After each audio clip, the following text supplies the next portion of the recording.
Salam Bapak Ibu Saudara-saudara. Hari ini kita akan belajar kebenaran firman Tuhan untuk perayaan Natal kedua hari Sabtu tanggal 26 Desember 2020 dengan mengambil perikop dari Yohanes 3 ayat 14 sampai 21 dengan tema kasih Allah yang begitu besar. Pertama-tama saya ingin menyapa saudara. Damai sejahtera Allah yang melampaui akal pikiran itu yang memelihara hati dan pikiran saudara-saudara dalam menikmati kebenaran firman Tuhan. Dan selamat hari Natal yang kedua untuk kita semua, untuk seluruh sahabat-sahabatku yang ada di seluruh penjuru negeri. Kita akan baca perikop Yohanes 3 14 sampai 21. Dikatakan demikian. Dan sama seperti Musa yang meninggikan ular di padang gurun, demikian juga anak manusia harus ditinggikan, supaya setiap orang yang percaya kepadanya peroleh hidup yang kekal. Karena begitu besar kasih Allah akan dunia ini, sehingga ia mengaruniakan anaknya yang tunggal, supaya setiap orang yang percaya kepadanya tidak binasa, melainkan memperoleh hidup yang kekal. Sebab Allah mengutus anaknya ke dalam dunia bukan untuk menghakimi dunia, melainkan untuk menyelamatkannya oleh Dia. Barang siapa yang percaya kepadanya, ia tidak akan dihukum. Barang siapa yang tidak percaya, ia telah berada dalam hukuman, sebab ia tidak percaya dalam nama anak tunggal Allah. Dan inilah hukuman itu, terang telah datang dalam dunia, tetapi manusia lebih menyukai kegelapan daripada terang, sebab perbuatan-perbuatan mereka jahat. Sebab barang siapa berbuat jahat, membenci terang dan tidak datang kepada terang, supaya perbuatan-perbuatan yang jahat itu tidak tampak. Tetapi barang siapa yang melakukan yang benar, ia datang kepada terang, supaya menjadi nyata bahwa perbuatan-perbuatannya dilakukan di dalam Allah. Saudara-saudara yang saya kasihi dalam Kristus Yesus Tuhan kita, kita akan belajar beberapa hal dalam perikop ini. Dalam ayat 14-15 kita akan menemukan satu penekanan bahwa Yesus adalah penggenapan dari segala pekerjaan Nabi. Saudara-saudara, dalam perikop ini kita menemukan satu pernyataan, Yesus disebut sebagai anak Allah dalam perikop ini. Nah, ternyata saudara-saudara, istilah anak Allah inilah istilah yang sering membuat orang-orang yang tidak mengenal Yesus itu bisa keliru dan sesat dengan berkata, masa Allah beranak? Nah, saudara-saudara, kita harus luruskan bahwa kata anak Allah bukan menerangkan bahwa Allah itu beranak seperti kita manusia yang beranak. Tetapi kata anak Allah menerangkan visi dan misi yang diemban oleh Yesus. Jadi kata anak menunjukkan kemanusiaannya yang harus tunduk kepada kealahannya. Jadi kata anak adalah satu pengistilaan atau satu metafor bahwa Allah itu datang dalam rupa manusia, atau Allah itu menjadi manusia, atau yang sering kita sebut dengan inkarnasi. Jadi saudara-saudara, kita harus mengetahui bahwa kata anak itu adalah sebuah kata pengistilahan atau sebuah metafora.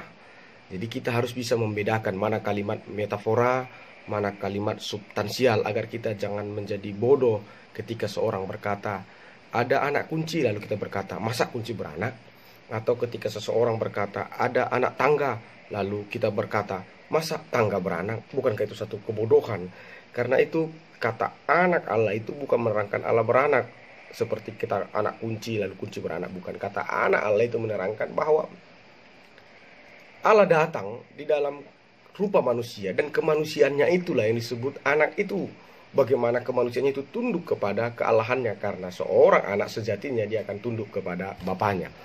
Nah, saudara-saudara yang saya kasihi dalam Kristus Yesus Tuhan kita, ada banyak juga orang yang tidak mengenal Yesus, lalu mereka sering berkata seperti ini, Yesus itu kan manusia biasa, Yesus itu kan nabi seperti pada nabi yang lainnya, yaitu manusia biasa.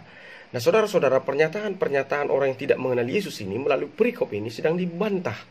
Karena itu dikatakan, kai katos Moses hopso ho opis en ho eremos hautos hupso de ho huios ho anthropos hina pas ho pisteo en autos eko jo anonios. Dan dalam bahasa Inggris dikatakan, and as Moses lift up the serpent in the wilderness, thus to be lift up in beholders Son of God, so that everyone believing in him might have life eternal. Dan sama seperti Musa meninggikan ular di padang gurun, demikianlah juga anak manusia harus ditinggikan, supaya setiap orang yang percaya memperoleh hidup yang kekal. Coba kita perhatikan, artinya Yesus digambarkan adalah sesuatu yang ditinggikan oleh Musa. Jadi apa yang ditinggikan oleh Musa, Yesus digambarkan setara dengan apa yang ditinggikan oleh Musa. Jadi dari pernyataan ini jelas bahwa Yesus itu adalah lebih besar dan dia tidak sama seperti nabi-nabi yang lainnya.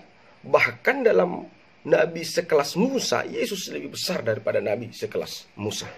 Nah, saudara-saudara, karena itu dikatakan juga, so that everyone believing in him may have life eternal, supaya setiap orang yang percaya kepadanya memperoleh hidup yang kekal. Apa itu yang dimaksud dengan hidup yang kekal? Kalau kita perhatikan kata hidup yang kekal, dalam bahasa Yunani digunakan kata zoainonios, atau dalam bahasa Inggris dikatakan life eternal. Nah, kata life eternal atau zoainonios itu menerangkan sorga itu sendiri. Jadi jelas sekali menurut perikop ini, jadi Yesus itu adalah juru kunci dari sorga itu sendiri. Sebab Nabi tidak pernah dikatakan sebagai juru kunci sorga atau penentu masuk sorga. Jadi saudara-saudaraku, tidak ada pilihan. Hanya percaya dan menerima Yesus sebagai Tuhan dan Juru Selamat saja. Jalan satu-satunya yang sudah ditentukan Allah agar saudara dan saya, agar setiap manusia memperoleh sorga. Karena Nabi tidak bisa membuat kita masuk sorga. Rasul atau rasul juga tidak akan bisa membuat kita masuk sorga. Apalagi malaikat tidak akan bisa membuat kita masuk sorga. Tetapi yang bisa membuat kita manusia ini masuk sorga adalah Tuhan yang telah datang menjadi manusia di dalam Yesus Kristus. Hanya Tuhan yang menjadi penentu siapa yang masuk sorga. Nabi bukan Tuhan, Rasul bukan Tuhan, malaikat bukan Tuhan. Tetapi Yesus, dia adalah Tuhan yang menjadi manusia. Jadi only Jesus kita bisa memperoleh hidup yang kekal atau surga itu. Saudara-saudaraku yang saya kasih dalam Kristus Yesus Tuhan kita, kalau kita baca lebih dalam, kita coba lihat di dalam ayat yang ke-15, 17, di situ kita akan melihat Yesus itulah gambaran daripada kasih Allah itu sendiri. Dan perikop ayat 15 sampai 17 ini seiring dengan rema kita kasih Allah yang begitu besar. Saudara-saudara, dikatakan jika saudara mengenal Allah di luar dari Yesus, maka saudara akan menemukan ada banyak kerumitan dalam menyembah Allah itu. Dan saudara akan menemukan ada banyak kekerasan, ada banyak kebencian yang harus dilakukan untuk menyenangkan atau menyembah Allah itu. Kenapa? Karena di luar dari Yesus, maka ajaran yang diajarkan adalah mata ganti mata, gigi ganti gigi, darah ganti darah, dan nyawa ganti nyawa. Tetapi di dalam Yesus kita akan menemukan ajaran kasih Allah yang begitu besar, yang mengajarkan doakan orang yang membenci kamu, doakan orang yang menghina dan menganiaya kamu. Apabila pipi kirimu ditampar, beri juga pipi kananmu. Apabila engkau dilempar dengan batu, maka lempar dia dengan pisang. Artinya saudara-saudaranya, di dalam Yesus kita menemukan ajaran kasih yang begitu luhur, yang berasal dari Allah. Dan ajaran kasih itu tidak akan mungkin keluar dalam diri manusia. Ajaran kasih yang begitu dalam, yang mendoakan musuh, yang memberi minum musuh, yang memberi makan musuh, dan memberikan pipi kiri apabila ditampar kepada pipi kanan, itu tidak akan mungkin berasal dari manusia kasih seperti itu. Dan itu hanya ada dari Allah. Karena itu Yesus adalah gambaran kasih Allah itu. Jadi di luar dari Yesus saudara tidak akan bisa melakukan kasih itu. Karena itu dikatakan begini, Hautos gar agapo hoteos hokosmos hoste hauyos ho monogomes didoko mihinapas ho pisteo etis autos mi apolumi alla eko zo anonios. Dalam bahasa Inggris katakan that's for loved God the world, that the Son the only begotten he give, so that everyone believing in him not soul perish but soul have life eternal. Jadi jika Anda menginginkan untuk mampu mengasihi Allah secara totality, untuk mengasihi sesamamu manusia secara totality, maka jalan satu-satunya adalah saudara harus menerima, percaya bahwa Yesus adalah Tuhan dan Juru Selamatmu. Di luar dari Yesus, saudara hanya akan melihat yang menjadi saudaramu adalah yang seiman, yang seakidah denganmu. Saudara hanya mengasihi si kelompok A dan membenci si kelompok B. Karena itu Yesus berkata, kalau kau mengasihi orang yang mengasihimu, apa bedanya kau dengan orang-orang jahat di sana? Mereka juga melakukan itu. Kau harus lebih sempurna dari mereka, karena Bapamu sempurna, kata Yesus. Jadi kesempurnaan bagaimana yang ditawarkan Yesus? Totality love, kasih yang totality itu. Kau harus mampu mengasihi orang yang menganiaya kamu. Kamu harus mampu memaafkan orang yang begitu meremukkan hatimu. Maka kau akan melebihi orang-orang yang menyebut-nyebut bertuhan, yang menyebut-nyebut menyembah Allah monoteis, tapi kemampuan kasihnya hanya sebatas dengan yang seiman dengannya, yang seakidah dengannya, yang ada di dalam lingkungannya. Di dalam Yesus, bersama Yesus, engkau akan mengetahui keluhuran kasih Allah. Karena hanya Yesus, wujud nyata dari kasih Allah itu yang bisa dilihat dengan mata dan bisa diindra dengan panca indera. Saudara-saudara yang saya kasihi dalam Kristus Yesus Tuhan kita. Sebab dikatakan Alkitab, jika Anda hidup di luar dari Yesus, maka hidup Anda hanya akan merasa benar sendiri, dan semua orang akan Anda pandang salah. Dan tentu saja hidup seperti itu akan rentan untuk menghakimi orang lain. Dan jika kita rimangi atau kita telah lagi, ya sudah pasti ketika hidup saudara sudah merasa benar, dan ketika hidup saudara suka menghakimi orang lain, maka hidup saudara tentu akan penuh dengan kekerasan, kebencian, dan pertikaian. Tetapi jika Anda di dalam Yesus, hidup Anda tidak akan demikian. Hidup Anda akan lebih toleran. Hidup Anda akan lebih terbuka atas segala perbedaan. Sebab di dalam Yesus yang paling penting adalah kasih, bukan menjudge atau menghakimi. Karena itu dikatakan dalam ayat yang ke-17 dalam perikop ini. Not for send God His Son into the world, that He might judge the world, but that might be saved the world through Him. Sebab Allah mengutus anaknya ke dalam dunia bukan untuk menghakimi dunia, melainkan untuk menyelamatkan oleh dunia. Disitulah perbedaannya. Hidup di dalam Yesus atau hidup menolak Yesus. Jika saudara hidup menolak Yesus, maka saudara akan merasa benar sendiri. Seolah orang lain salah, hanya saudara yang benar. Seolah surga itu hanya untuk saudara saja, orang lain gak boleh. Dan orang yang sudah merasa benar sendiri, dia akan menghakimi orang lain. Dan setiap orang yang suka menghakimi orang lain, yang suka menunjuk jadinya, hidupnya akan penuh dengan kekerasan, kemunafikan, kejahatan, pertikaian, bahkan sampai pada pembantaian. Tetapi jika saudara memilih sekarang saudara untuk masuk ke dalam Yesus, maka orientasi hidupmu bukan untuk menghakimi, bukan untuk beradu bahwa saudara benar orang lain salah, bukan. Tapi orientasimu adalah mengasihi. Karena itu yang terpenting. Tidak penting dia menerima ajaran kita atau tidak. Tidak penting dia menolak atau menerima kita. Tidak penting. Tidak penting apakah dia seiman, seakidah dengan kita, tidak. Yang penting adalah kita mengasihinya. Kita tetap mengasihinya. Karena kasih adalah yang membedakan antara mana anak-anak dunia dan mana anak-anak Tuhan. Hanya kasih yang membedakan. Jadi jika saudara ngaku-ngaku orang beriman, ulama, rohaniawan, tapi hidup saudara tidak punya kasih, saya pikir itu hanya kebohongan yang dibungkus dengan jubah atau pakaian-pakaian yang kelihatan agamais.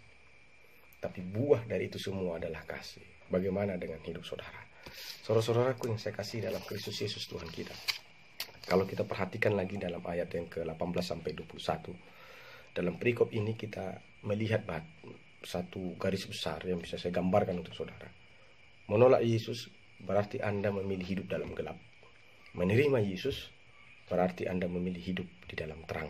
Itu garis besar yang saya bisa rasakan ketika saya membaca ayat yang ke-18 sampai 21. Saudara-saudaraku, dalam perikop ini jelas kita menemukan satu perbandingan dalam paradigma iman Kristen Melalui perikop ini dikatakan setiap orang yang menolak Yesus sama saja dia menolak terang. Dan setiap orang yang menolak terang berarti dia hidup di dalam kegelapan. Dan setiap orang yang hidup dalam kegelapan maka hidupnya akan akrab dengan kebencian, kekerasan, dan kejahatan. Karena itu dikatakan dalam ayat ini, dalam perikop ini, hautos de emi ho krisis ho ti hopos erkomai eiso kosmos kai agapo ho antropos malon ho skotes hopos emi ker autos poneros ho erkon. Artinya, dan inilah hukuman itu. Terang telah datang ke dalam dunia, tetapi manusia lebih menyukai kegelapan daripada terang, sebab perbuatan-perbuatan jahat mereka. Jadi saudara-saudara, Anda memerlukan Yesus agar Anda bisa bebas daripada ajaran kebencian, kekerasan, kemunafikan. Dan dunia ini harus percaya dan menerima Yesus. Kalau dunia ini mau, dia bebas daripada ujaran kebencian, kebohongan, kekerasan, fitnah, dan pembantaian. Nah, saudara-saudaraku, dengan demikian, jalan kebencian dan kekerasan itulah yang akan mengikuti setiap orang yang menolak Yesus. Karena di luar dari Yesus tidak ada ajaran kasih yang totality. Semua ajaran sekalipun mengajarkan kebaikan, tetapi dia bersifat parsial. Dia hanya bersifat kelompok. Dia tidak secara totality. Nah, saudara-saudara yang saya kasih dalam Kristus Yesus, dan Alkitab tegas juga menggambarkan bahwa setiap orang yang menolak Yesus, maka hidupnya dikatakan akan akrab dengan kejahatan dan kemunafikan. Dan dengan jalan kebencian dan kekerasan dan berita bohong itu, dikatakan Alkitab dalam perikop ini, itulah cara yang dia lakukan untuk menutupi kejahatan yang tidak tampak. Dan itu yang dituliskan dalam perikop ini. Dikatakan begini, pasgar ho palos praso miseo ho pos kai erkemai pros ho pos hiname elegoko ho ergon autos. Sebab barang siapa yang berbuat jahat membenci terang dan tidak datang kepada terang itu, supaya perbuatan-perbuatan yang jahat itu tidak tampak. Coba pikirkan, masakan engkau menghabiskan waktumu hidup yang singkat itu dengan kekerasan dan kebencian untuk menutupi kejahatanmu? Pulanglah di dalam Yesus Kristus. Terimalah Yesus agar engkau mampu terbebas dari semua kemunafikan itu. Dan sebaliknya, dikatakan dalam perikop ini, siapa yang menerima Yesus, maka perbuatan-perbuatannya akan terang benderang. Karena di dalam Yesus kita melakukan kebaikan bukan untuk manusia, bukan untuk dipuji manusia, bukan untuk dihormati manusia, tetapi kita melakukan kebaikan itu untuk mempermuliakan Allah atau untuk kemuliaan Allah. Karena itu dikatakan dalam ayat 21, ho de poio ho aletia erkomai pros ho pos hina panero autos ho ergon hotiteos emi ergozomai. Tetapi barang siapa melakukan yang benar, ia datang kepada terang, supaya menjadi nyata bahwa perbuatan-perbuatannya dilakukan di dalam Allah. Jadi yang membedakan umat Yesus dan umat yang menolak Yesus itu adalah kasih.